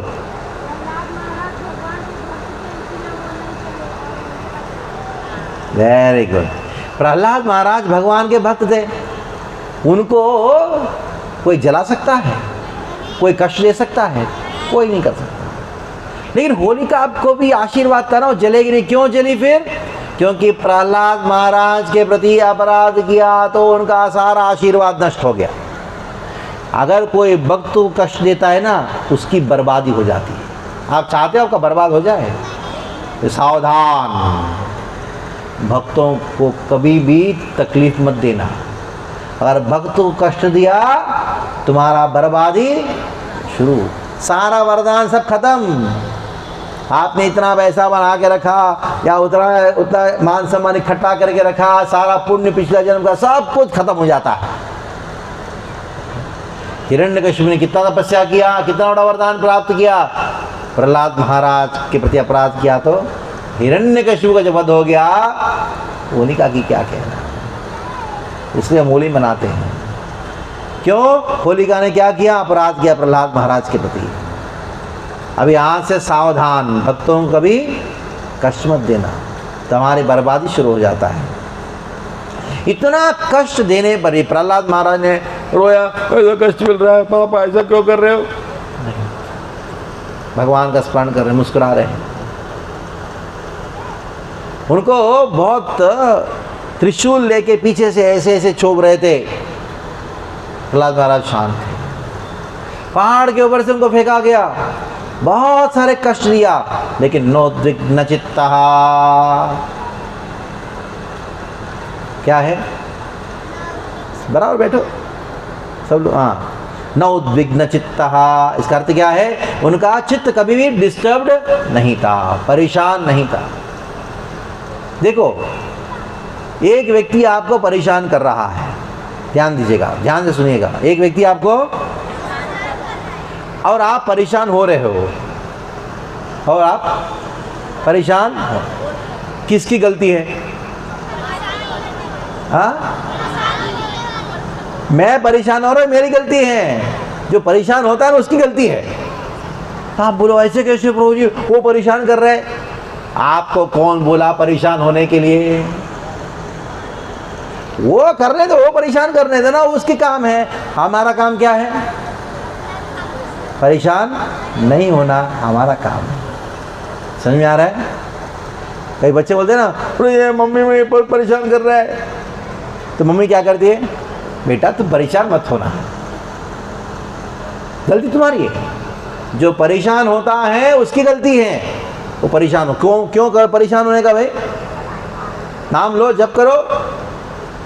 भले एक व्यक्ति आपको कितना ही परेशान करता हो, परेशान होना वो ज़्यादा बड़ा गलती है। क्यों हो रहे माने परेशान? क्योंकि आपके पास प्रहलाद महाराज जैसा भक्ति नहीं किया। ये आपकी गलती है। अगर आप परेशान हो रहे हैं, इसका अर्थ क्या है? आपने भक्ति नहीं किया। इससे बढ़कर कोई गलती हो सकता है क्या? भक्ति नहीं करने से बढ़कर? ये है विचार, ये भागवत को विचार है। ऐसे विचारधारा हमारे पास होना चाहिए। तो अभी नोद्विग्न चित्तो व्यसनेषु निस्पृहा, व्यसनेषु निस्पृहा। व्यसन का अर्थ क्या है? व्यसन का अर्थ है अनेकों प्रकार के हमारे प्रलोभन जो हमारे भक्ति से दूर लेके जाता है, उसको व्यसन कहा गया है। ये नहीं कि दारू पीना ही व्यसन है, मोबाइल देखना ही व्यसन है, सिगरेट पीना व्यसन है। जो भी हमारे भक्ति को दूर करता है, जो वस्तु, उसको व्यसन कहा गया है। व्यसनेश निस्पृहा। अगर कोई इसके सामने भी रखता है, सुनाता भी है, देखते भी हैं, श्रुतेश दुष्टेश अवस्तु दृक् दांतेन्द्रिय प्राण शरीर दिस सदा। उनकी इंद्रियों को, प्राण को, अपनी बुद्धि को हमेशा प्रहलाद महाराज उनको नियंत्रण करके रखे। प्रशांत कामो, उनके अंदर कोई कामना नहीं। अभी अगला श्लोक देखिए, 34वां श्लोक है। हाँ, मेरे बात सभी बोलिएगा। 34वां पेपर है ना आपके पास, खोल के देखो जिस चीज़ के पास पेपर है। यस्मिन् महद्गुणा राजन्, बोलिए, यस्मिन् महद्गुणा राजन् गृह्यन्ते कविभिर्मुहुः, गृह्यन्ते कविभिर्मुहुः, गृह्यन्ते कविभिर्मुहुः। न ते धुना पीडीयन्ते, न ते धुना पीडीयन्ते यथा भागवतेश्वरे। देखो प्रहलाद महाराज की गुण ऐसा है ना, कविभिर मुहुः, बड़े बड़े बुद्धिमान लोग, ऋषिगण, सभी लोग बार बार प्रहलाद महाराज की गुणों को गान करते रहते हैं। हाँ, नते अधुना पीडीयन्ते यथा भागवतीश्वरे। वो गुण प्रहलाद महाराज के अंदर ऐसा है, आज भी उपस्थित हैं। आज भी जहाँ जहाँ बड़े बड़े सभाएं होती हैं, उधर देवतागण प्रहलाद महाराज की गुणों को गान करते हैं, और जहाँ जहाँ गुणों का वर्णन होता है, उधर प्रहलाद महाराज का नाम लेते हैं। देखो ये बच्चा जो है ना, प्रहलाद महाराज जैसा है। ये बच्चा जो है ना, प्रहलाद महाराज जैसा है। यानी प्रहलाद महाराज क्या बन गए? मापदंड बन गए। किसी के अंदर गुणों का माप करना है, प्रहलाद महाराज मापदंड बन गए। मापदंड का अर्थ क्या है? Measuring stick. ये कितना मीटर है, इसका अर्थ क्या है? ये मापदंड है। ये बच्चे के अंदर, ये कितना अच्छा बच्चा है। प्रहलाद महाराज के अंदर जो गुण है ना, उनमें से 10% गुण उसके अंदर है, 5% वाला है। यानी प्रहलाद महाराज जो हैं वो गुणों के लिए मूर्तिमान स्वरूप बन गए हैं। इतना हद तक कि देखो बड़े बड़े सभाओं में, जहाँ जहाँ सभाएं होती हैं, जैसे ये सभा, असुरों की सभा भी क्यों ना हो, जब गुणों की बात आती है तो केवल प्रहलाद महाराज के वर्णन होता है। 36वां कुल देखिए, अनेकों गुण हैं, असंख्य गुण हैं। अगर असंख्य गुण है, कोई गिन सकता है क्या? कोई गिन सकता? असंख्य गुणों को गिन सकता है? आपके सामने एक गोनी चावल रख दिया, उसको गिनना प्रारंभ करोगे, चावल कितना है? बहुत सारा। वैसे प्रहलाद महाराज के में कितने गुण हैं? बहुत सारे, असंख्य हैं, गिन नहीं सकते। बहुत सारे गुण हैं, असंख्य गुण हैं, इस बात को कहा गया है। लेकिन सबसे महत्वपूर्ण गुण क्या है प्रहलाद महाराज में? वो है भक्ति। 3 श्लोकों में प्रहलाद महाराज का कृष्ण के प्रति भक्ति का वर्णन हो रहा है। वैसे 6 श्लोक में हो, लेकिन मुख्यतः 3 श्लोक में हुआ। बताइए मेरे बाद। गुणैरलम् असंख्यैर्, 36वां श्लोक। गुणैरलम् असंख्यैर् महात्म्यं तस्य सूच्यते। महात्म्यं तस्य सूच्यते वासुदेवे भगवती वासुदेवे भगवती यस्य नैसर्गिकी रतिः यस्य नैसर्गिकी रतिः। कोई कहे प्रहलाद महाराज को इस प्रकार के अच्छे अच्छे गुण कहाँ से आए? ये जन्मतः आए, उनको कोई सिखाए नहीं। क्यों मालूम है? क्योंकि वासुदेवे भगवती नैसर्गिकी तति। वासुदेव भगवान श्री कृष्ण जो वासुदेव है उनके प्रति अत्यंत प्रेम है प्रहलाद महाराज। जितना कृष्ण से प्रेम करोगे उतना अच्छे गुण आएंगे। सिंपल है। कृष्ण के अलावा और किससे प्रेम कराएंगे? दुर्गुण आएंगे। दुर्गुण का यही, कृष्ण से प्रेम करो। कृष्ण के प्रति जो प्रेम होगा, जितना प्रेम होगा उतना सद्गुण प्राप्त होगा। इसलिए वासुदेवे भगवती यस्या नैसर्गिकी रति। अभी इतने सारे गुण हैं, गुणे रसंख्ये है तस्य सूच्यते। केवल सूचना मात्र दिया हूँ। नारद जी कहते हैं। नारद जी कौन है? प्रहलाद महाराज के कौन है? नारद जी प्रहलाद महाराज के गुरु जी। अभी शिष्य गुरु का गुणगान करना चाहिए या गुरु शिष्य का गुणगान करना चाहिए? शिष्य को गुरु का गुणगान करना चाहिए नहीं? वो तो ठीक है, लेकिन ऐसा शिष्य बनो ताकि गुरु हाँ हमारा गुणगान करे। गुणगान करने से रह नहीं पाए नारद जी सबके सामने। राजसूय सभा में कौन कौन आए थे? सारे देवता लोग थे, सारे ऋषिगण थे, सारे राजागण थे। इतनी बड़ी सभा थी राजसूय सभा। उस राजसूय सभा में नारद जी अपने आप को रोक नहीं पा रहे अपने शिष्य का गुणों को गान करने। बोलते जा रहे मेरे शिष्य देखो इतना महान है, इतने सद्गुणों संपन्न है। 37वां श्लोक मेरी बात बोलिएगा। 37। न्यस्तप क्रीडान्तको बालो न्यस्तप क्रीडान्तको बालो जडवत्तन्मनस्तया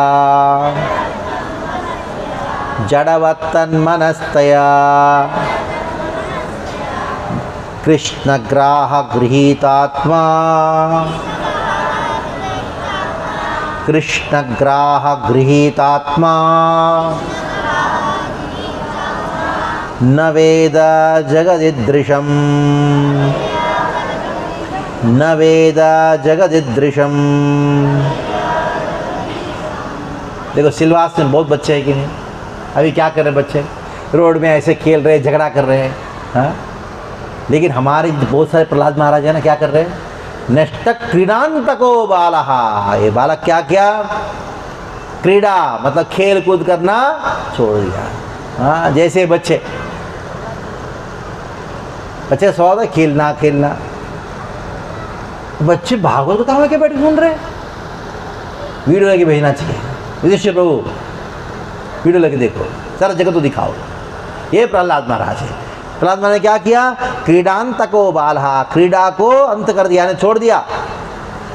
और वो कृष्ण ग्राह गृहीतात्मा। प्रहलाद महाराज को भूत पकड़ लिया था। क्या प्रभु जी? भूत पकड़ लिया? कौन भूत मालूम है? कौन सा भूत पकड़ लिया था? कृष्ण का। कृष्ण भूत पकड़ लिया था। कृष्ण नामक भूत। कृष्ण एक भूत है।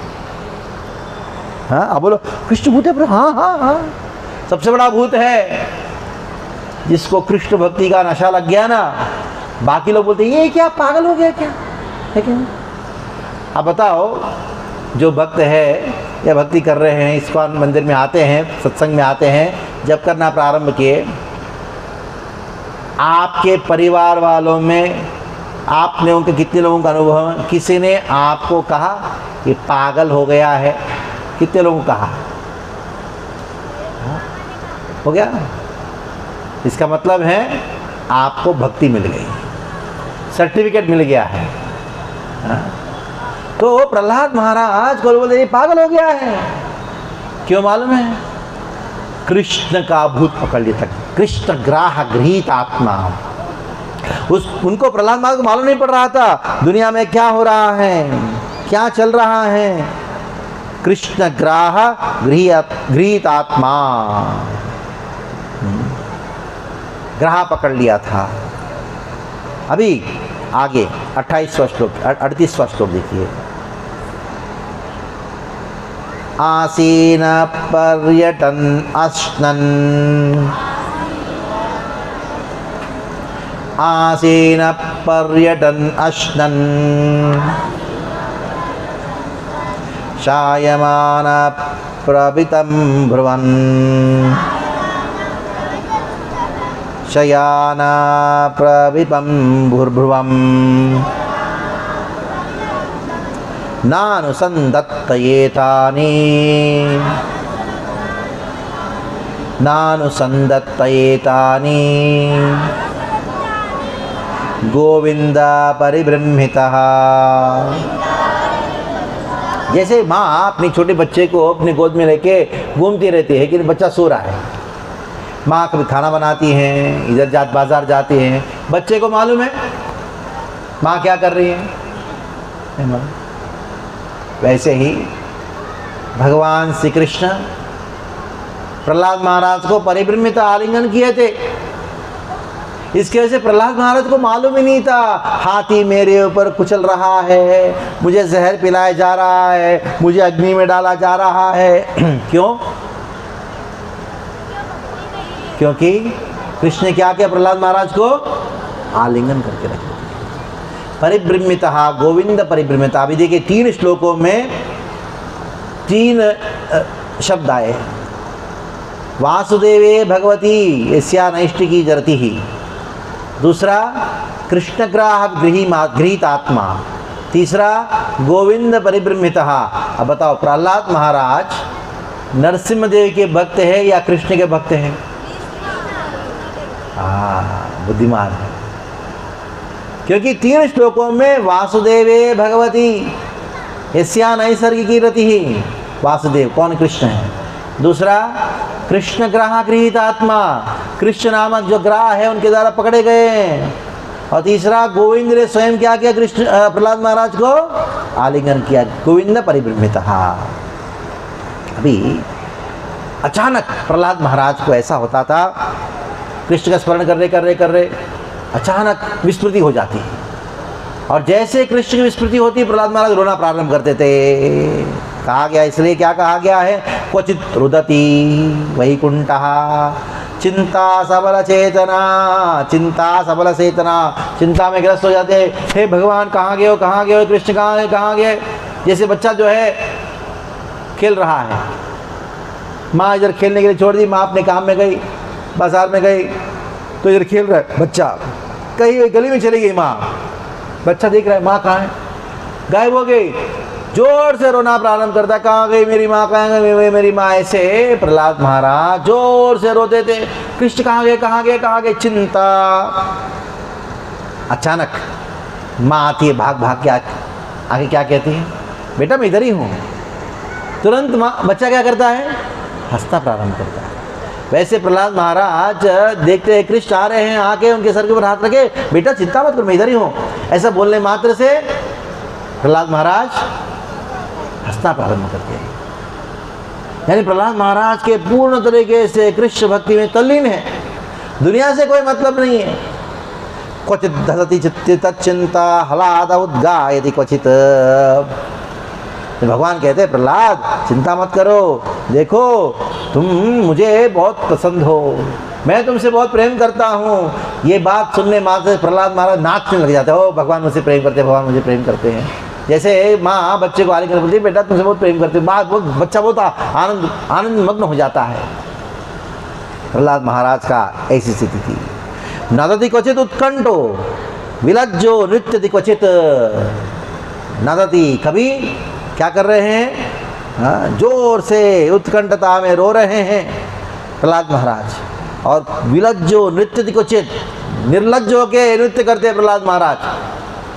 जैसे आप मंदिरों में आओगे, कीर्तन होता है तो क्या करते बच्चे, क्या करते सब लोग, क्या करते हैं भक्त लोग, नृत्य करते हैं कि नहीं। इतना ही नहीं, रास्ते में भी करते हैं कि नहीं, नगर संकीर्तन होता है कि नहीं। हाँ, यानी निर्लज्ज होना चाहिए। अगर आपको कृष्ण भक्ति करना हो पहले लज्जा को त्याग करो। नहीं हम क्यों करेंगे, हम ऐसा क्यों करेंगे, ना। मैंने एक लड़के को कहा, बच्चे को कहा थोड़ा तिलक करो, नहीं मुझे अच्छा ही लगता मुझे। क्यों, लोग हंसेंगे। जब तक लज्जा को त्याग नहीं करोगे भक्ति, वही भारत में रह के तिलक पहनने में शर्म आता है, क्या बताए, तिलक धारण करने में शर्म आ रहा है। नहीं धारण करने में शर्म आना चाहिए। अरे तिलक नहीं है, मैं कैसे बाहर जाऊं। तो क्वचित तद्भावनया युक्त तन्मयोनुक्ता, ऐसे प्रहलाद महाराज के अद्भुत अद्भुत गुण हैं। अभी अचानक प्रहलाद महाराज कभी आधे आंख बंद करके आंखों में आंसू बहाते हुए भगवान के प्रति, कृष्ण के प्रति उनका जो भावना है, भक्ति की भावना, वो प्रकाशित करते हैं। अभी 42 श्लोक देते हैं। कोई ये प्रश्न पूछ सकता है, क्या प्रश्न है? प्रहलाद महाराज कहाँ रहते थे, किसके महल में? आजू बाजू में सब कौन है? असुर है ना। कुछ लोग कहते हैं प्रभु जी मैं कैसे भक्ति कर पाऊंगी, मेरे घर में सब असुर है, मेरे पति देव असुर है, सब असुर है, सब लोग बहुत बहुत शैतान हैं, मुझे भक्ति करने नहीं देते। सीखो, प्रहलाद महाराज ने भक्ति कहाँ किया? असुरों के बीच में रह के किया। केवल भक्ति किया नहीं है, उन्होंने क्या किया, बाकी उनके अन्य जो बालक है उन सबको क्या कर दिया? भक्त बना दिया। सीखना चाहिए। ये मत बोलना कि मैं अकेली हूँ, मैं अकेला हूँ, मेरे परिवार में, मैं हॉस्टल में हूँ, अकेला हूँ, सब लोग बहुजी बहुत माहौल बहुत खराब है। प्रहलाद महाराज, विभीषण कहाँ था? उनके आजू बाजू में कौन थे? फिर भी उन्होंने भक्ति किया कि नहीं? प्रहलाद महाराज कहाँ थे? असुरों के बीच में, फिर भी उन्होंने भक्ति किया। केवल भक्ति किया नहीं, उन्होंने भक्ति दिया। कैसे दिया? अभी 42 श्लोक में देखिएगा। सा उत्तम श्लोक पदारविंदयोर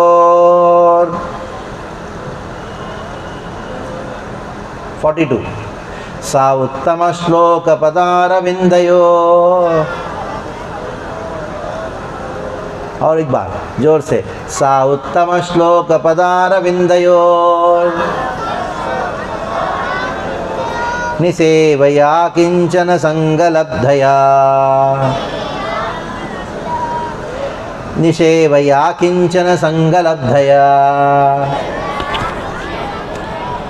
तन्वन् परां निवृत्तिम् आत्मनो मुर दुस्संगदीनस्य मनः समं व्यधात्, दुस्संगदीनस्य मनः समं व्यधात्। क्योंकि प्रहलाद महाराज की भक्ति किस प्रकार का था? उत्तम श्लोक पदारविंदयोर निसेवया किंचन संगलब्धया।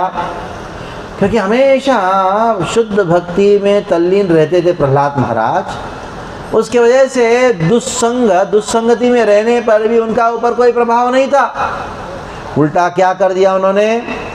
अन्य लोगों को अपना आनंद देके सबको भक्त बना दिया। देखो, हर एक व्यक्ति को क्या चाहिए? आनंद की आवश्यकता होती है।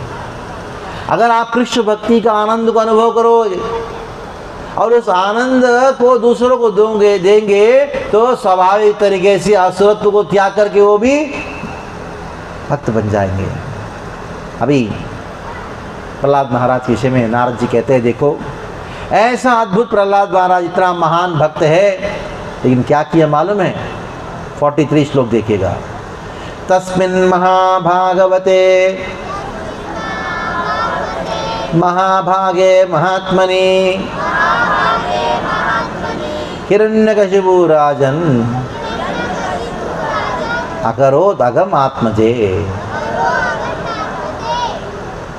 तस्मिन्, ऐसा जो प्रहलाद महाराज जो महाभागवते, ये कौन कह रहा है बात? नारद जी कह रहे। किसके विषय में?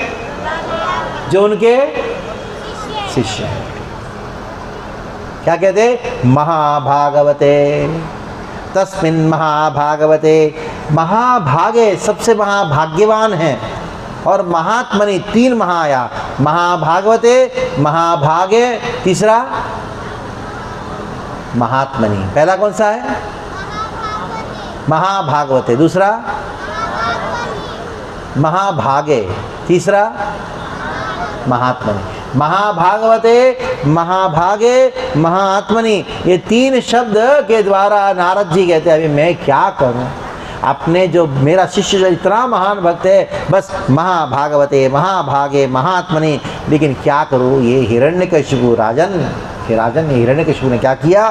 अकरोत अघम आत्मजे, भले ही उनका पित्र है प्रहलाद, उनके प्रति उन्होंने क्या किया? अघम। उन्होंने क्या किया? अघम का अर्थ क्या है?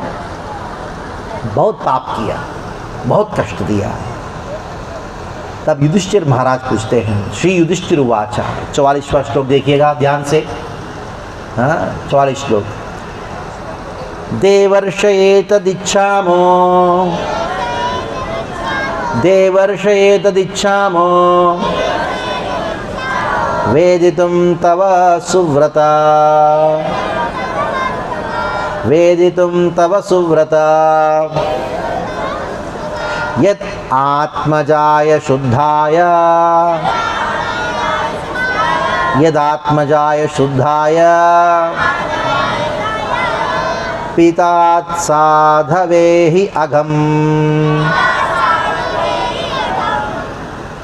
युधिष्ठिर महाराज ने पूछा कि ये बड़ा मेरा आश्चर्य का कारण है, देखो कि देवर्षि तदिच्छामो, हे देवर्षि नारद, मैं जो जानना चाहता हूँ, वेदितुम तव सुव्रता, आपने अनेकों शुद्ध व्रतों को पालन किया है, यद आत्मजाय शुद्धाय। प्रहलाद महाराज हिरण्यकशिपु के पुत्र है और शुद्ध है, और पिता होने के बाद भी साधवे ही अघम, वो साधु हैं, भक्त हैं, उनके ऊपर कैसे क्यों उन्होंने अघम पाप किया? अगला श्लोक देखिए। पुत्रान् विप्रतिकुलां स्वान्, पुत्रान् विप्रतिकुलां स्वान्, पुत्रान् विप्रतिकुलान् स्वान्,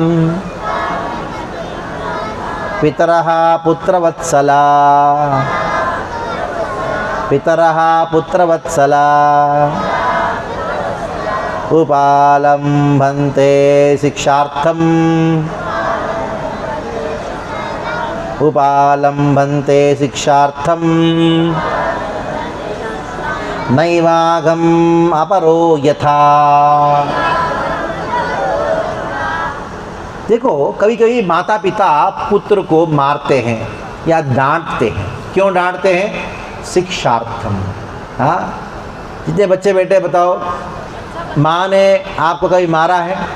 कितने लोगों को माँ ने मारा बताओ? हाँ, मेरी माँ तो मुझे रोज मारती थी। क्यों मारती है माँ बताओ? माँ क्यों मारती है? तुम सुधारने के लिए, है कि नहीं? शिक्षा देने के लिए। इसलिए माँ का मार जो है प्रेम है, माँ का मार जो उनका प्रेम है। अगर जो माँ बच्चे को नहीं मारती इसका अर्थ है वो दुश्मन है। हाँ, जो माँ अपने बच्चे को नहीं मारती है ना, ये समझ लो माँ नहीं है, बच्चे हाँ ठीक है मेरा बच्चा है, जाने दो जाने दो जाने दो, बाद में 15 साल के बाद भूत बन के बैठे आके। इसलिए अभी सुधार।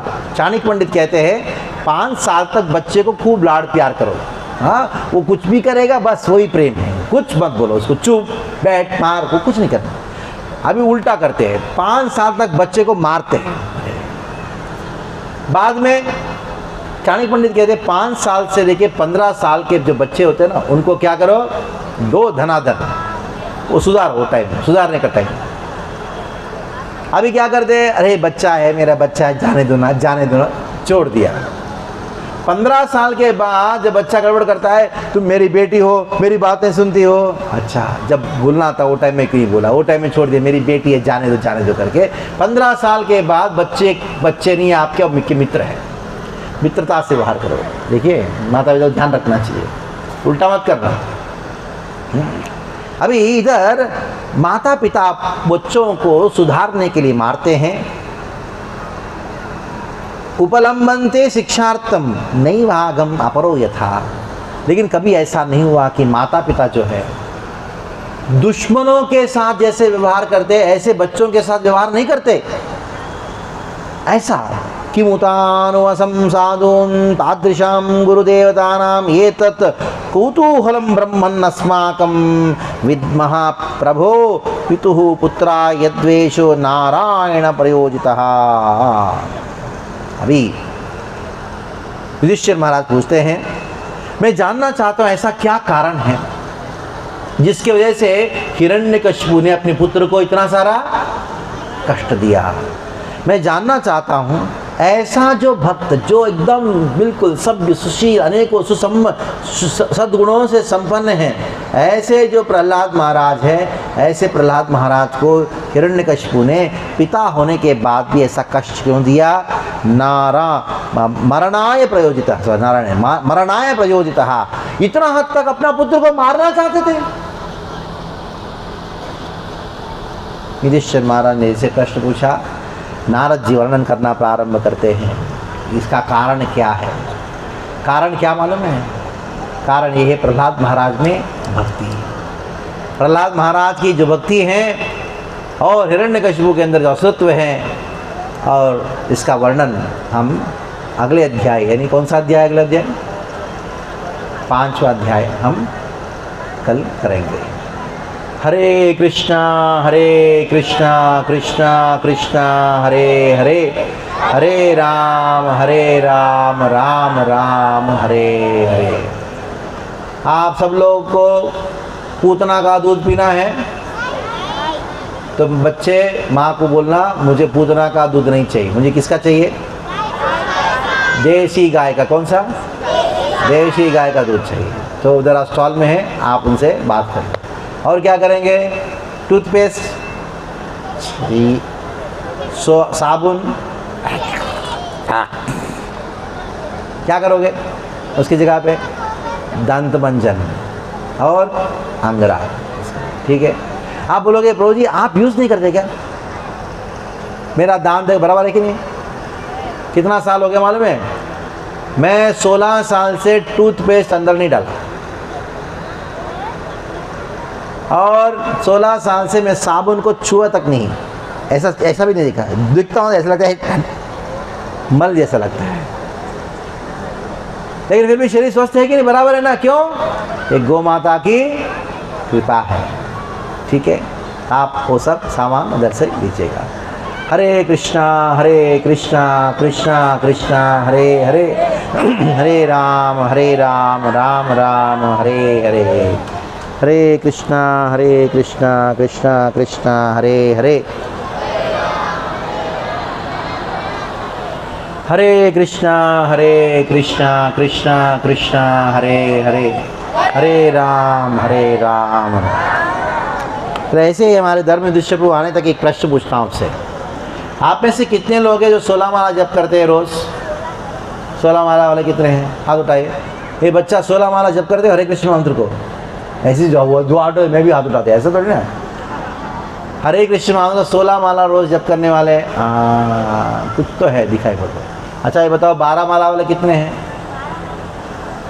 12। ठीक है, कुछ लोग हैं।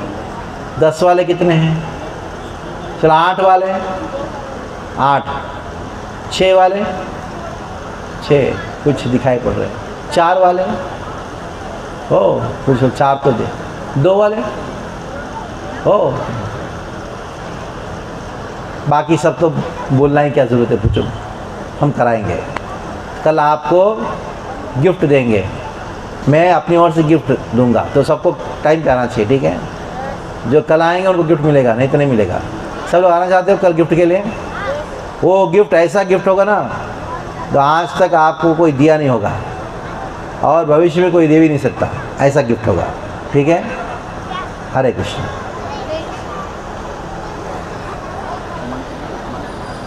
हाँ मंत्र है, बोला याद दिला दिया। देखो घंटी बज गया, याद दिलाया। कौन सा मंत्र है?